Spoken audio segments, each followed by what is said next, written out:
with Hall of Famer Doris Burke and Greg Anthony. This is Kevin Harlan. On the sidelines, we have David Aldridge reporting. Now the starting group for Orlando. The forward spots, it's Wagner and Banchero. Gary Harris is out there with Anthony, and it's O'Neal in at the 5 down low.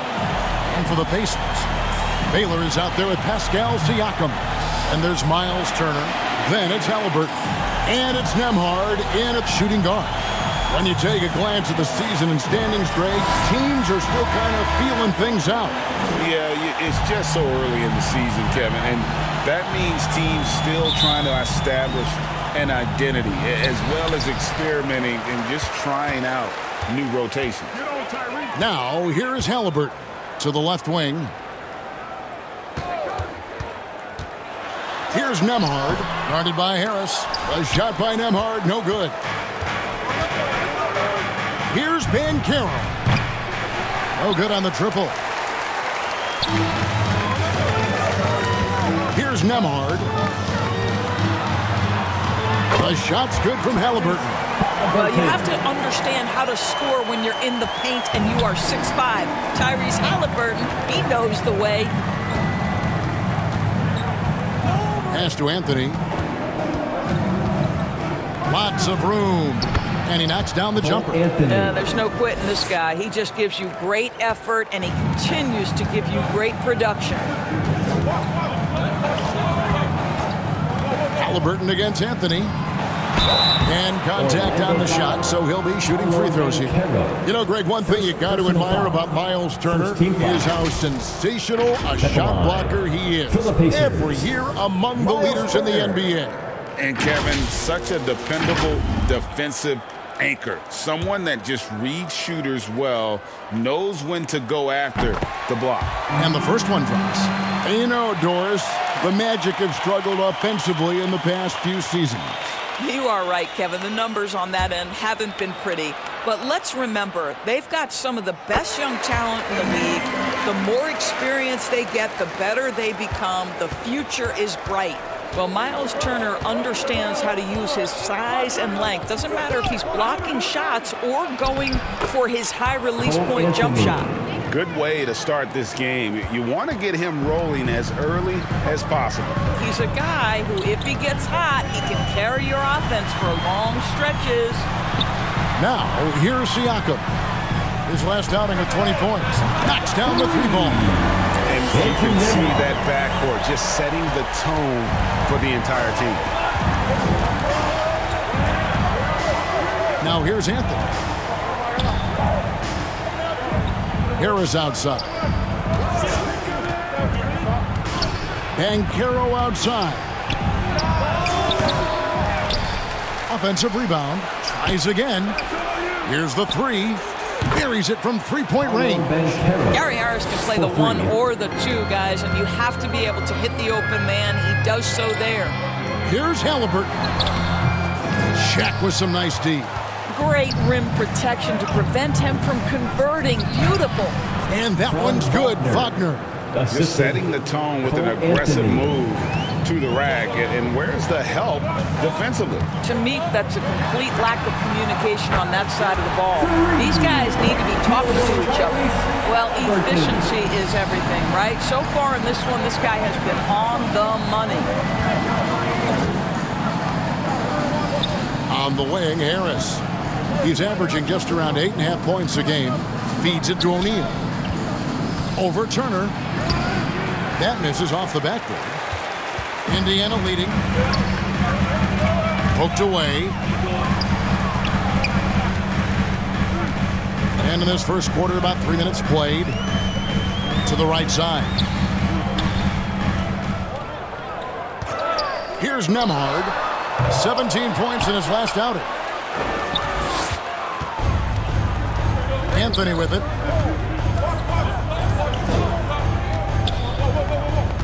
Pass to O'Neal.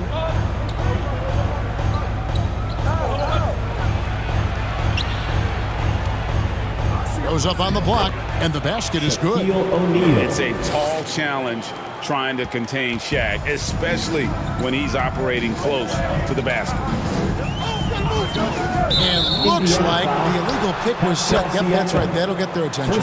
And not the most common call you'll see in the NBA, but hard to argue that pick wasn't illegal. It is really difficult to get your feet completely set, to stay completely still. It's almost surprising to me that it isn't called more often. Now here's Anthony.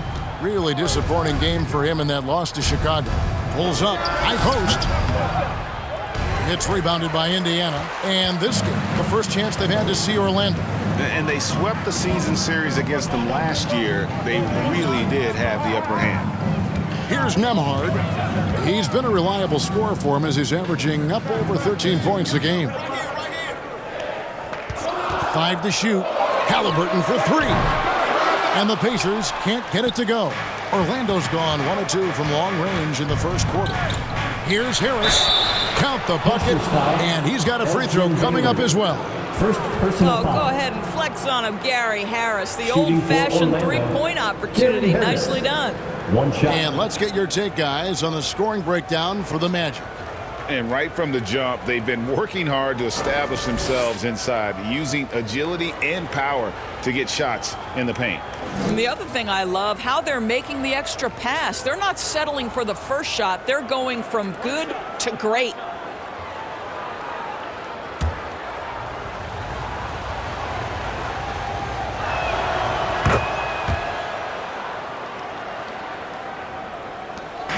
And Halliburton's got the ball here for the Indiana Pacers. Trailing by 4. That shot off the mark. Shaq with some nice D. The pass to Harris.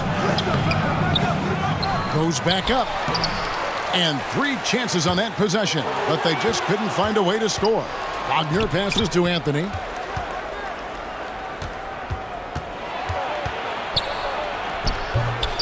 And finished off by O'Neal. The strength of O'Neal is otherworldly. Halliburton against Anthony. Halliburton passes to Siakam. To end the run. Outside for Halliburton. Down to 5 on the shot clock. Connects from three-point range. Halliburton, a huge part of this offense, which is why he has the confidence in these catch-and-shoot situations. No hesitation. Now here's Anthony. Harris passes to Banchero. And he's fouled pretty hard on that shot, but he's got the chance to pick up the points at the line. It goes on Tyrese Halliburton. Nice work to get it inside and draw the contact. It's his first trip to the line. And free throw shooting, not necessarily one of his strong suits, only about 70% on the season.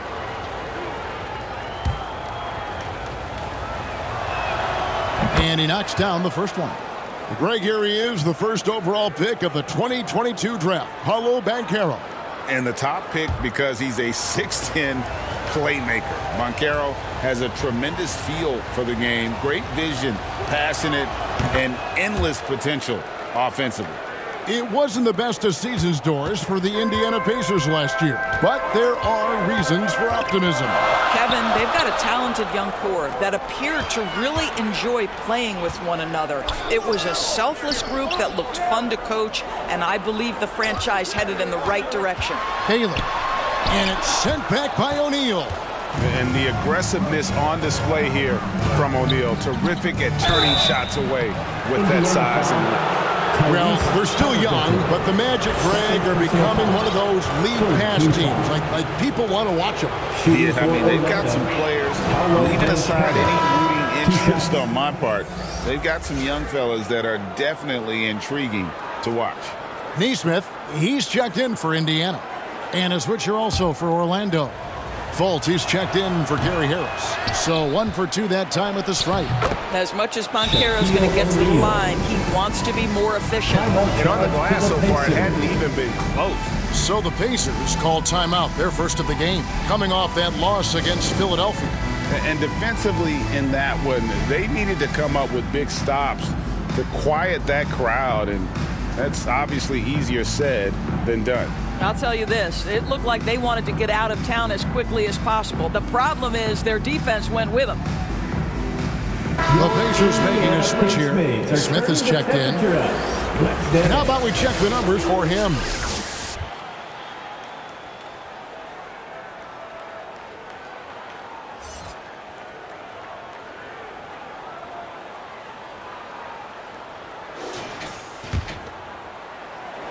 Pacers trail by 8.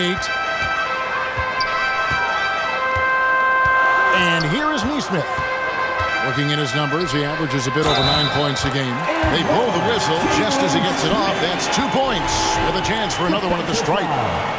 Markelle Fultz, first personal foul. Second. We've seen some promising growth from Jalen Smith, haven't we, Doris? He's asserting himself more, and it shows. He is, Kevin, and we're talking about a 6'10" guy, lean frame, has some shooting ability. It's a matter of this guy keeping that aggression and keeping that focus. There's still a long way to go, but you love that he's starting to carve a little niche in this league. They get it back. Here's Banchero, and he makes good on the layup. Banchero's got 8 points. That's about want to right there. Paolo Banchero hustling after the offensive rebound, creating a second chance opportunity. Neesmith, the pass to Baylor.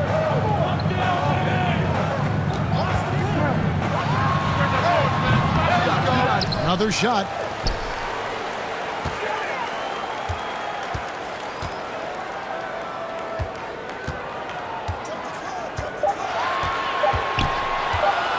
Second chance shot. That's tipped. How about that denial by Paolo Banchero? Nice to see him put that frame to use. Wendell Carter, he's checked in for Orlando. Black comes in for Cole Anthony. Here's Black. Baylor defending, trying to go for an alley-oop, but excellent defense and anticipation there to stop it. And the layup is good after a nice lead pass. And made possible by a heads-up play defensively at the other end. Fultz looking around, and he comes up with the deuce. And the Magic lead by 8. And boy, have they come out strong, really pounding the offensive board for second chance points. Neesmith, the pass to Smith. Puts it up. A shot by Nembhard, no good. I think he's got to settle down because right now it feels like he's rushing, like he's forcing some shots. This quarter he has been completely bothered. Now here's Banchero. He's got 8. And that is a textbook example of how to defend your rim. That boy, to have someone back there who can erase your mistakes, what a big-time asset defensively. Want easy looks? Don't allow the defense to set up. What a beautiful fast break opportunity, and the finish pretty good. Here's Black, following the score by Indiana. Steps back and fires, and he gets it to go. Banchero's got 10 points in the game. I'll tell you, this guy is proving to be a problem for the defense. In this quarter, he has been special. Siakam outside. And Indiana, another 3. Well, you can see he is not shy from range, and Pascal Siakam continues to work on his consistency. And it'll be Orlando with their first time out of the game right here. Outplayed in the previous game on their schedule, losing to Chicago. And guys, there's really a fine line between being aggressive and being out of control. And in that one, they crossed the line. You have got to be a low mistake team in today's NBA because once those turnovers start piling up, you're giving your opponent too many extra looks.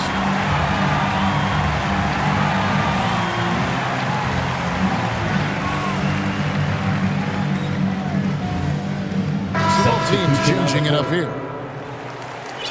And now let's bring you the list of the top three-point shooting teams over the course of the past 10 games.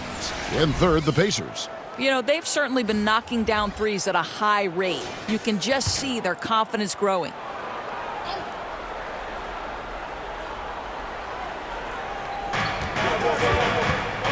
Here's Fultz. Elgin Baylor with the rebound.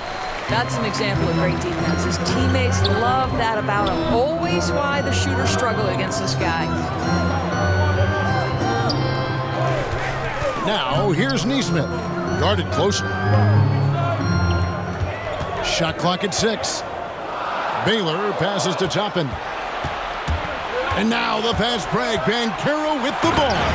And finished off by Banchero. Well, I just love that Banchero wants to push the tempo, get it up the floor, and convert before the defense can react. Now, here's Neesmith. Hasn't made one yet. And it's Banchero missing. Well, it hasn't been the most efficient game for this guy, but their team is fortunate to still be out in front. Now, here's Neesmith. Defense right on him. Nice shot by Smith. Well, you need your bigs to set good screen and be able to get out of it and get a basket. Nicely done. 2 minutes remaining in the first. Here's Black. 1:53 left to play in the first quarter. And he jams it with authority. In textbook. I mean, that move to the lane, you got to tip your hat on that one. Well said, Greg. And Clark with some major elevation on the slam. Now, here's Neesmith. Outside Baylor.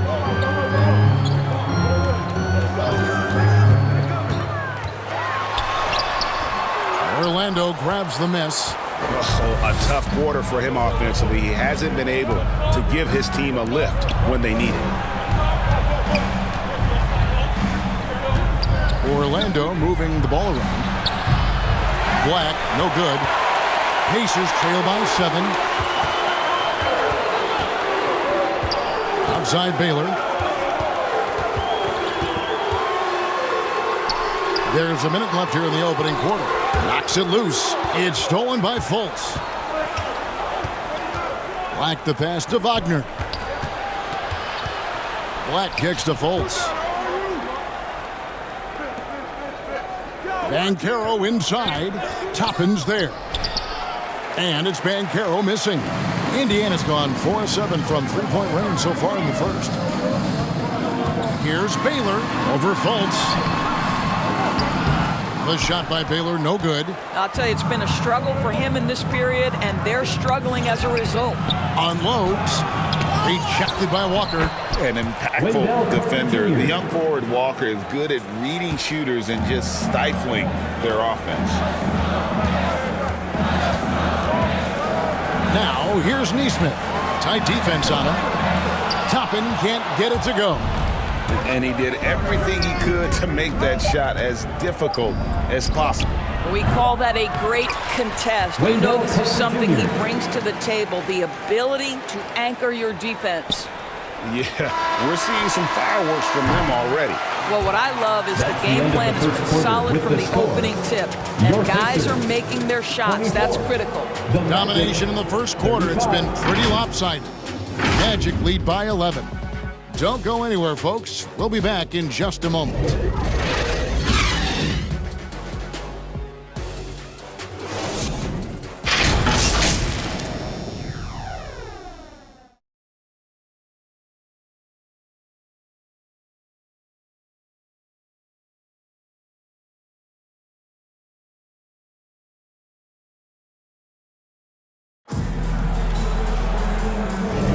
And so far through one quarter, it's been a lopsided game. We'll see if that changes here in the second. Guys, we've seen the Magic really take control here. Well, look at the turnover ratio, then look at the score.